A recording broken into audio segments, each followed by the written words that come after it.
You'll always have a soft spot for Battlesphere. That's how you got your first win. That's very cool. I like Battlesphere in theory a lot because of the magic dart build that I think I've tried it a couple times back in the day, but I always like to think back on it, which is of course Dithmanos, Battlesphere, magic dart, and there might be more that I'm forgetting at the moment. I mean, a Staff of Conjurations is obviously nice, though it doesn't matter too much when you max out the spell power on magic dart pretty early. But then it's the ping build where you're just pinging them with constant sources of like 1 to 3 damage and taking them down. What about a version of Temple where it was all Fated Altars? Every god was represented in at least one of them. See, that's very cool too. No, I would like that a lot. There are lots of cases of that in the game, for sure, where it's just cool little set pieces that you can come across. I should actually drop a mine here, just because if we get confused on our retreat by this son of a gun, then we might find ourselves in a spot of trouble, but fortunately doesn't seem to be an issue at the moment here. But yeah, that was basically the build you were doing, except it wasn't Dith and it was Ash. Just Dith wouldn't have existed for a long time yet. Nice, and I remember old Ash pretty fondly. I definitely enjoyed Ash runs. I mean, Ash is still in a pretty cool place right now, and I like what they've done with the changes there. Especially since the old school of curses didn't quite fit as well once the majority of cursed functionality was removed from the game. But that is neither here nor there. We are up to 445 gold. I think it was like 510 that we're aiming for here, if I remember. 616, so never mind, I was very wrong. That's my my optimistic brain speaking. If I can wake or not wake these buddies up and I could get like a Fulminant Prism off, that would be pretty swell. Otherwise, a Steam Cloud is gonna hurt a bit for sure. Oh. If you want to just stand in my freezing cloud for a bit. Oh, before just completely disappearing, never mind. Thought we had something going on there, a partnership of sorts, my Steam Dragon friend, but that's fine. Okie dokie, we hit that conjuration cap again. We're definitely flying through the levels here so far. I could pre-train some alchemy, I guess. It'll happen pretty quick. Get in the first few levels, at least getting to the point where like OTR and Ignite Poison are online should be a bit of an easy path. Fighting against the -2 aptitude on fighting, fittingly enough. Didn't even realize I was reusing the same word there, which of course, if you know me, is much to my chagrin, but fighting against the -2 aptitude is probably worth it at some point in the near future, at least for a couple of levels, to hopefully give us, you know, the slightest bit of ability to stay alive and all that good stuff. So let's focus alchemy, a little bit of fighting in the background potentially, and don't have too many wands. We could start some early training of Evo just to get ahead of the curve, but I think we're doing all right there. Oh my gosh, another spellbook shop here. Well, let's see if anything calls to us further than what we were seeing before. I mean, all these books of ice, you do have Polar Vortex, so I'm going to mark you as a potential option for us in the future. Curse of Agony here, having the remaining health after the next 2 times that the caster strikes them in melee. It's interesting to me that Necromancy has seemed to take a bit of a pivot into more of a hybrid style. You know, with Fugue of the Fallen, Curse of Agony here, Vampiric Draining being melee, all of it seems to kind of fit a bill of a more hybrid approach, which is very cool for anyone other than this current character, because unfortunately, no real chance you're gonna find me fooling around too much in melee range with enemies, at least not if I can help it. But we have Ignition in a spellbook, we have Polar Vortex in a spellbook. I still think that these aren't going to be necessary for now here, and that will be kind of something to keep an eye on again in the future. We're no longer doing a caster of Sif, so we have no guarantee to get any spells. So we'll have to make do with what the dungeon sees fit to send our direction here. Ooh, and if I wasn't saving money, all these ID scrolls would probably be a decent idea.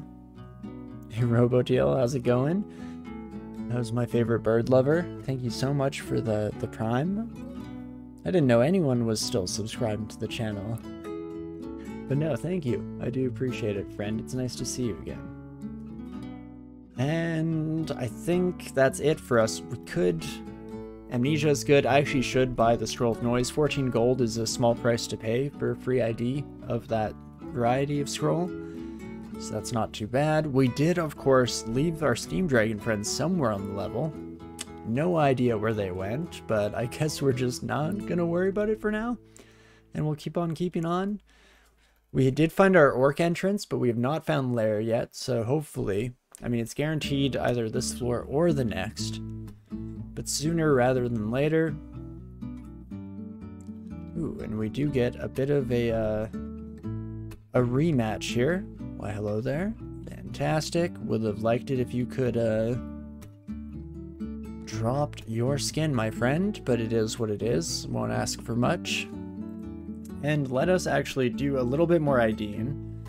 Scrolls of Enlightenment, if we need that emergency willpower, is nice, as long as I can remember that that's what those potions do now. No longer just flight, but instead raises you up on a physical and mental level. And then otherwise, we could keep digging for our potion of healing. Maybe we'll start working through the scrolls here, just seeing if we can get a few more tools at our disposal. Enchant armor, enchant weapon, not exactly what we're aiming for on this character, but I guess it is what it is. And we'll just hop right back to it. Ooh, okay, yaks. I mean, don't get my hopes up, because this could be our lair entrance, but we've seen a couple yak packs already.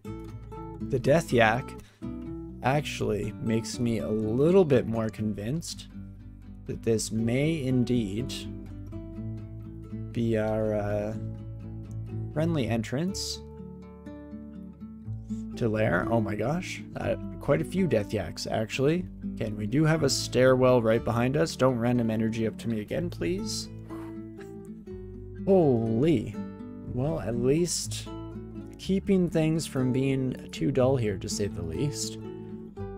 Oh, and our other stairwell is actually locked behind this little vault area here, so have to be a little bit cautious of that. Just make sure that we're not endangering both of these entrances to the area.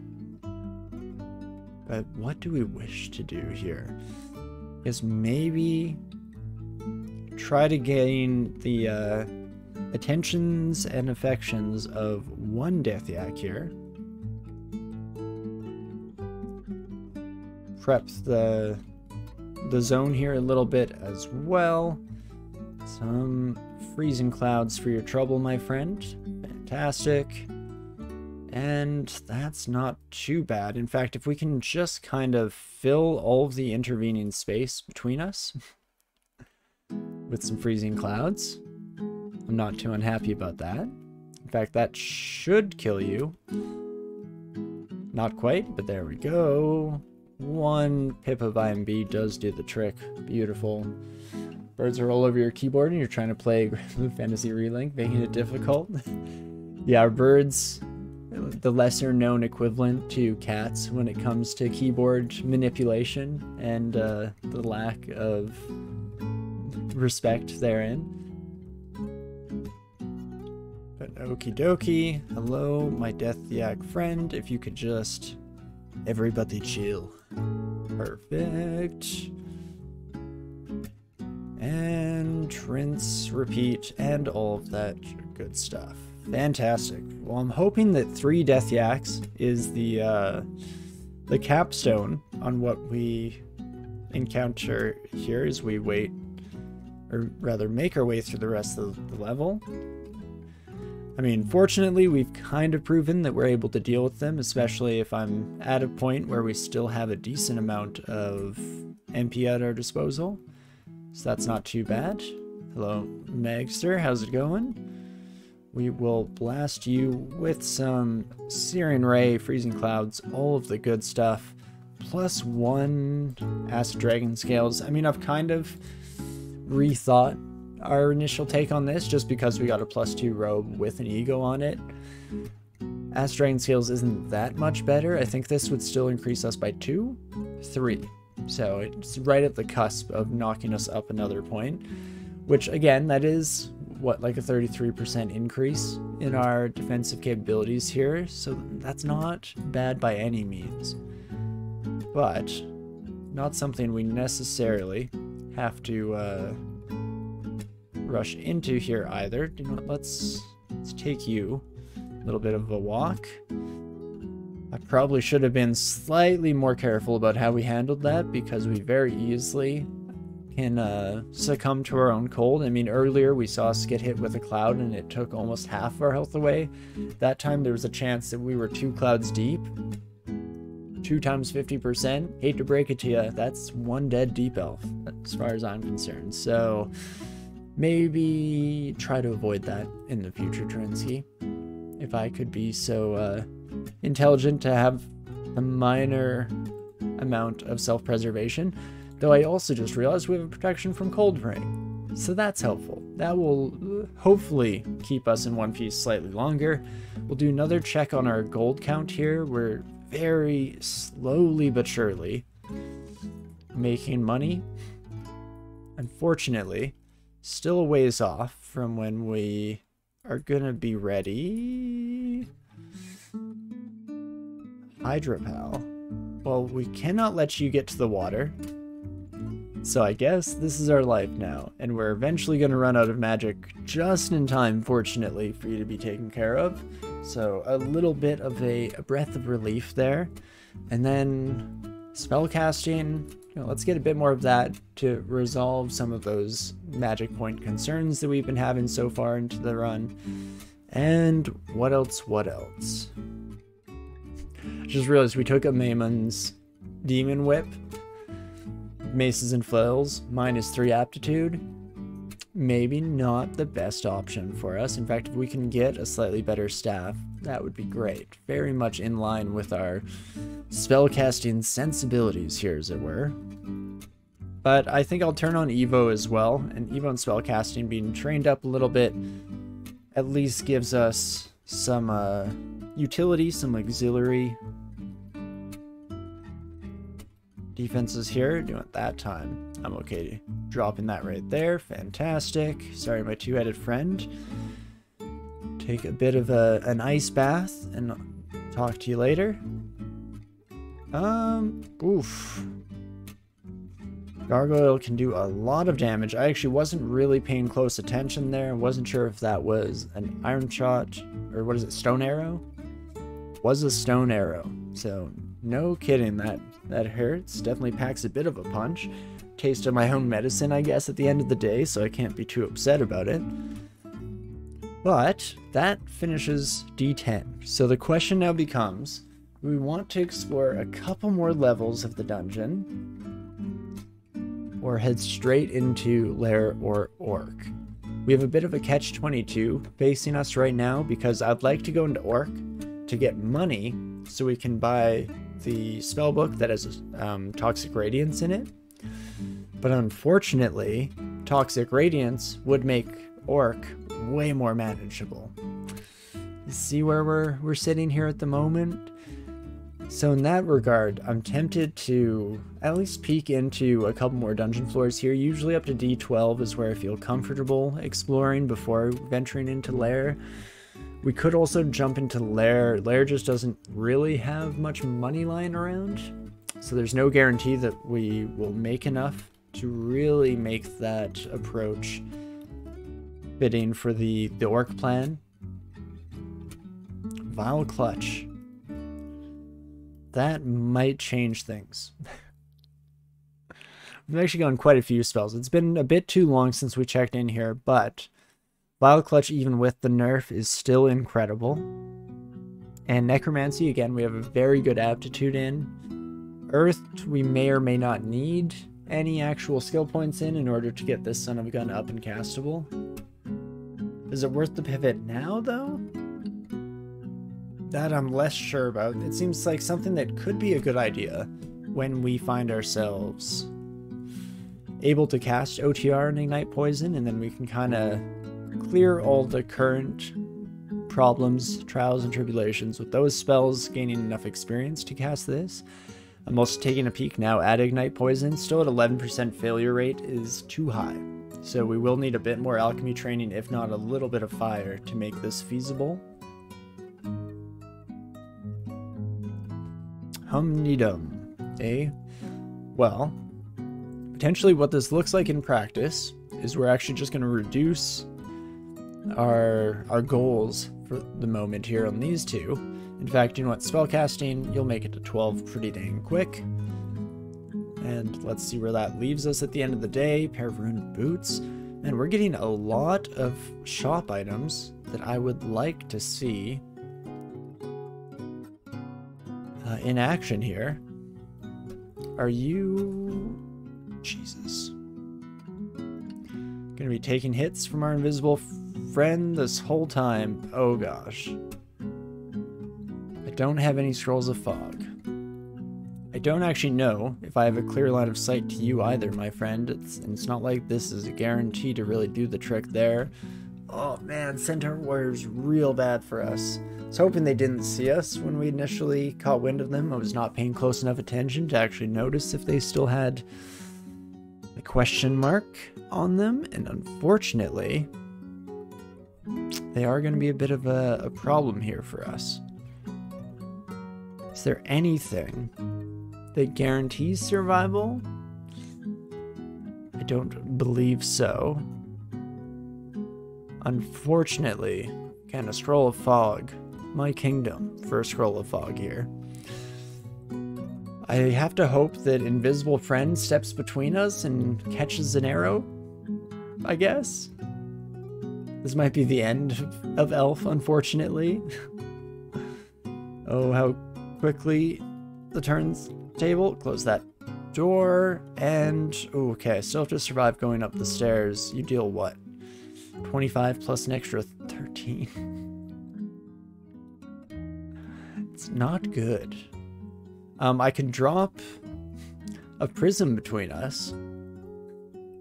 Hope that a prism catches your arrow. I don't know how the numbers work out there, if the prism has any chance of dodging, because if it doesn't, then it kind of keeps us in a stalemate. The unfortunate part of that is I'm pretty sure our centaur buddy's going to one-shot it every time. So it is just a stalemate and not exactly a path to freedom. So do I need to do the 37% instead?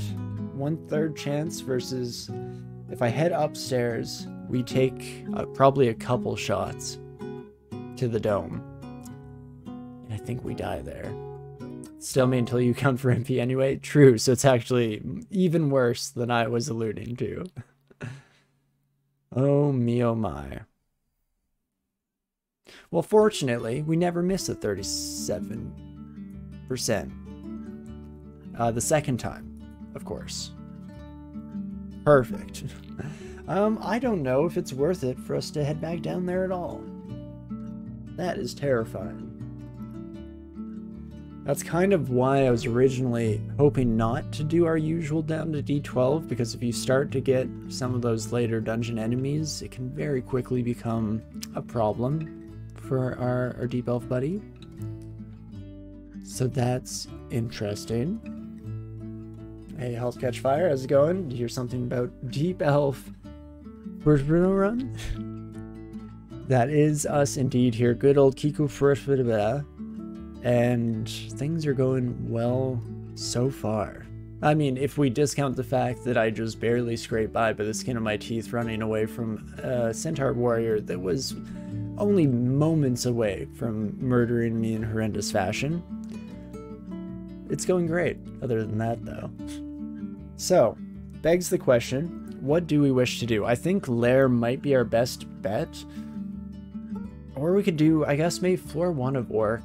I mean, at the end of the day, as much as I like want OTR and Ignite Poison for Orc because it's some of the most fun you can have as a spellcaster in the mid-dungeon, I don't really need it. Vulnerable Prism IMB is probably enough to deal with definitely Orc 1 and likely the entirety of Orc. So let's head to our entrance there, and we can kind of reevaluate our lives and everything we hold dear.